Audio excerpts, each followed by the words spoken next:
Hello friends, today in standard 10 maths we go for chapter number 1, real numbers. It is my first lecture in real number chapter number 1. Friends, in standard 9 we have this idea of different types of number. I take you to a brief journey to standard 9 regarding the numbers. First of all, we know that set of natural numbers,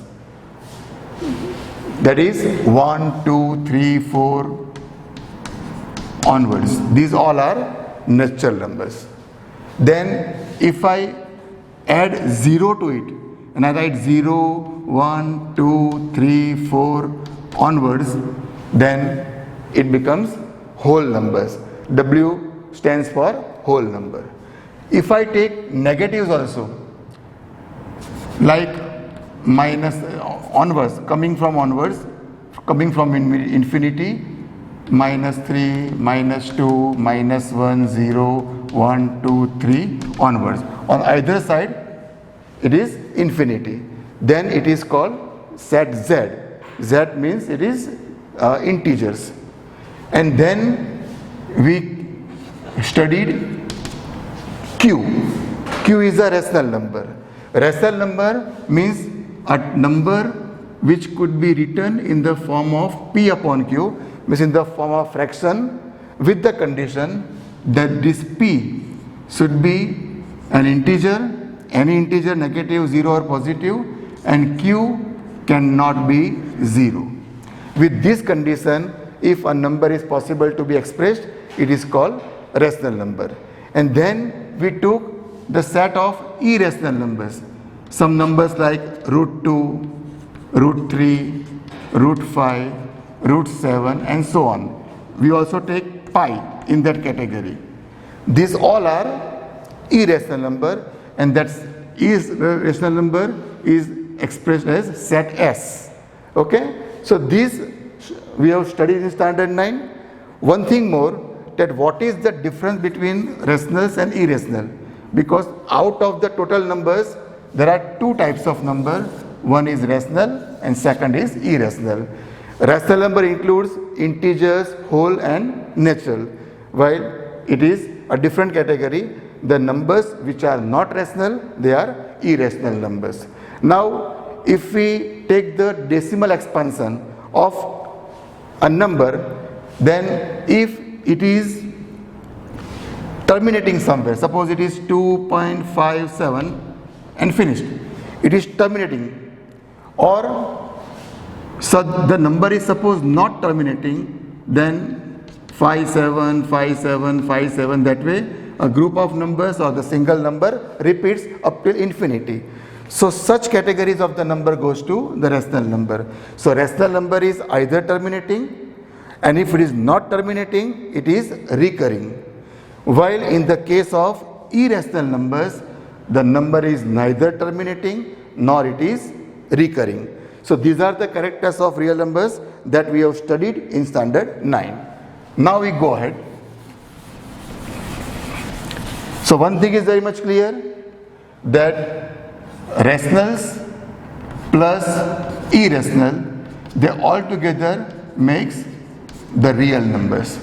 So the total numbers in the world, they are taken as a universal set, and we call it as a real number, and it is made up of two kinds of number, rationals and irrational. Okay. Now we have performed division since primary standards. I take a simple division, 15 divided by 4. Okay? So 4 3s are 12 and 3 is the remainder. So how we write it?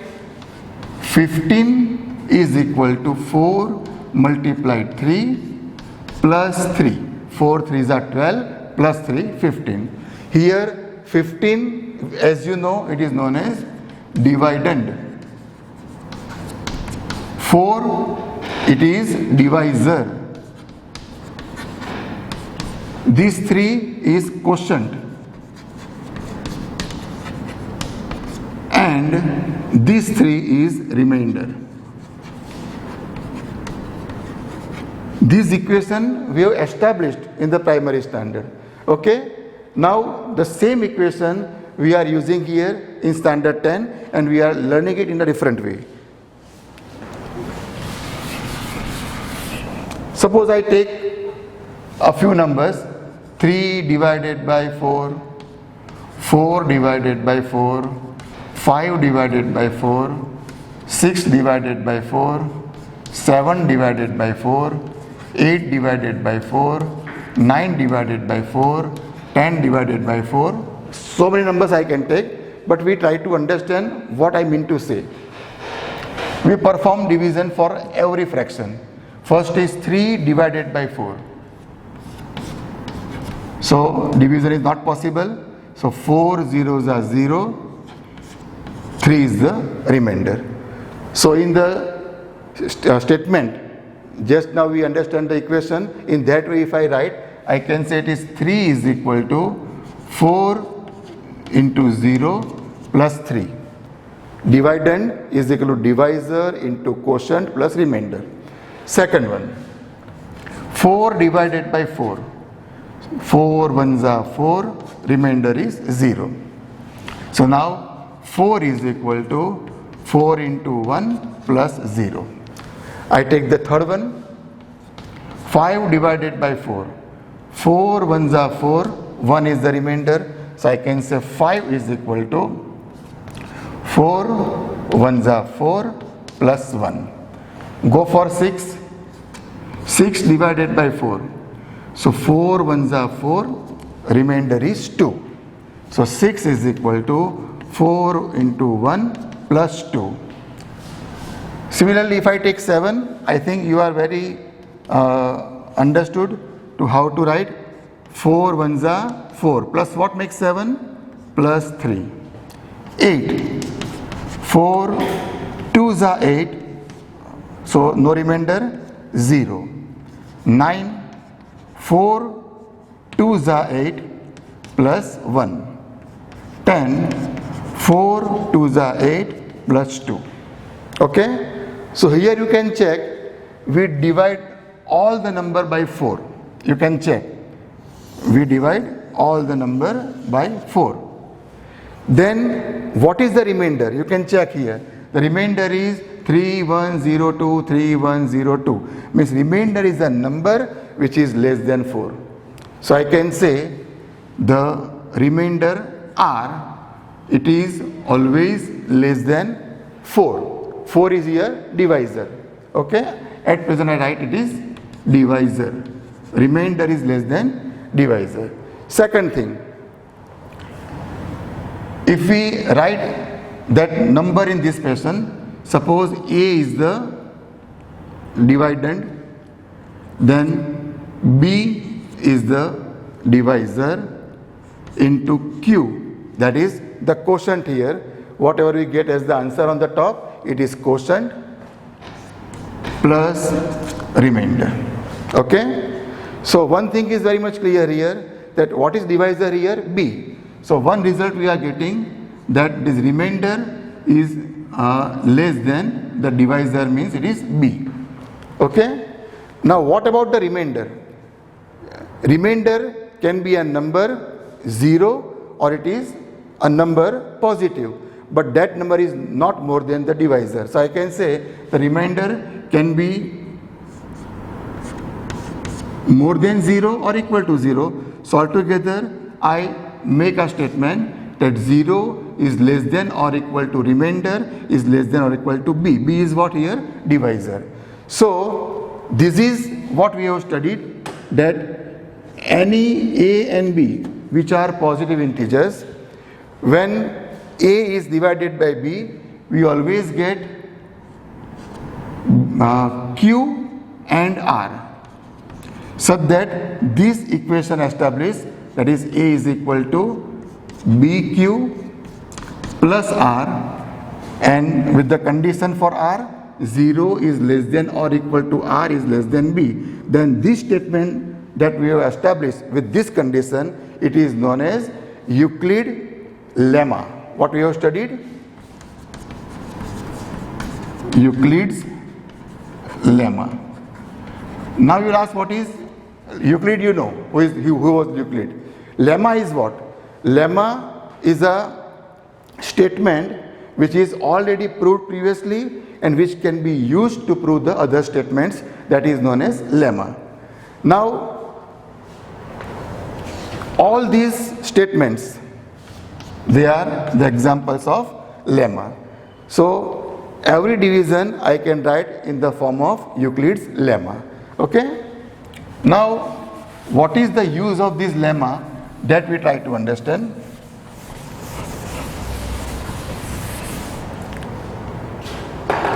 Suppose we take two numbers, 445 and 42. You have known how to find out HCF by the method of prime factorization. That can be done, but here I will show you one more method to find the HCF of two numbers in which we are using the lemma. Now what is lemma? It is clear. Now suppose we make the series of statements, each statement containing lemma only, but they are used to prove certain problems like finding the HCF, then that is known as algorithm. So here, when we make every step as a lemma, but all these steps, they are definite steps, and ultimately they will help us to solve the problem. And how to solve the problem? We will find the HCF, that is highest common factor. So I write the question as find HCF of 455 and 42. So how to get the HCF? I tell you. Bigger number divided by smaller number. We perform division. 42 ones are 42. 3 is left. 5 is carried down. Division not possible, so it is 10. So how to write as a statement in the form of Euclid's lemma? 445 is equal to 42 multiplied by 10 plus 35. Okay, it is lemma. Now out of the statement, again I choose the divisor and the remainder, and I perform division. Divisor divided by remainder. Okay, so 35 ones are 35. How much left? 7. So one more lemma I am writing. 42 is equal to 35 ones are 35 plus 7. It is one more lemma, but remember it is making series of lemmas, so now altogether it will become an algorithm. I go forward. 35 and 7, it is divisor, it is remainder. Perform the division. 35 divided by 7. So 7 5s are 35, the remainder is 0. So now I can write 35 is equal to 7 multiplied by 5 plus 0. Now as the remainder is 0, further division is not possible. So it is the end of our program. But when we get the remainder 0, whatever is the divisor, that is your HCF of these two numbers. Now let us verify it, because we know the prime factorization of the numbers and we try to get the HCF with the. So first of all 445, okay, prime factorization. 5, 9 5s are 45, 5 1s are 5. 13 7s are 91, 13 1s are 13. So 455 is equal to 5 raised to 1 into 7 raised to 1 into 13 raised to 1. It is prime factorization method. Now next is 42. I perform prime factorization for 42. I start with 2, 21 2s are, 3 7s are, and 7 1s are. So 42 is equal to 2 raised to 1 into 3 raised to 1 into 7 raised to 1. Now what are the common? 7 raised to 1 and 7 raised to 1. They are only the common. So highest or lowest, whatever you say, it is 7 raised to 1 only. Therefore HCF of 455 and 42 is equal to 7. Do you understand? So ultimately this is, every step is a lemma, series of lemma makes the algorithm, and when in the algorithm, in certain lemma, when we get 0 as the remainder, then whatever is the divisor, that is your HCF for those two numbers. Okay? We take very rapidly one more example so you can understand it very easy. So second number is HCF of 12,570 and 4,052. So first of all, 12,570 divided by 4,052. 4 3s are 12, so approximately with 3 you can do. 3 2s are 6, 5 3s are 15, 1 carry, 3 0 0, it is 1, and 4 3s are 12. Subtraction, 10 minus 6, 4, here 6, 6 minus 5, 1, 5 minus 1, 4, and 0 0. So first step is 12570 is equal to 4052 into 3 plus 414. Okay? I check it once more.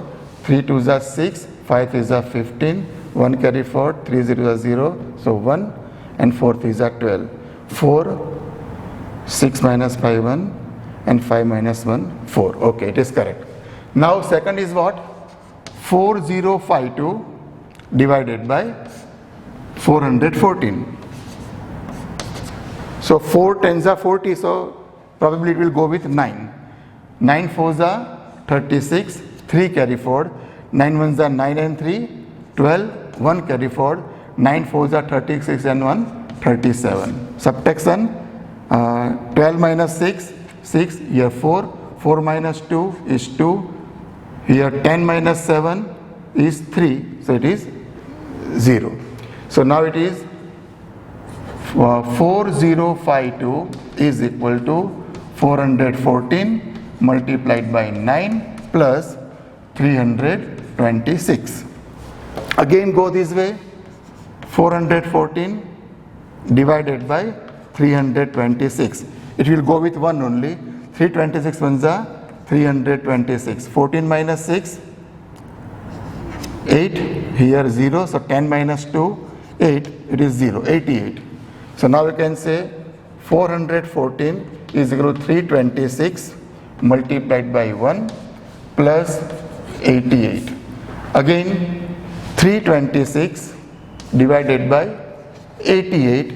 So that way, if we go ahead, I just leave it to you that you continue this way, and finally when you get 0 as the remainder, whatever is the divisor here, that will be your HCF of these two numbers. Okay? So thank you very much. We will learn further in the next period.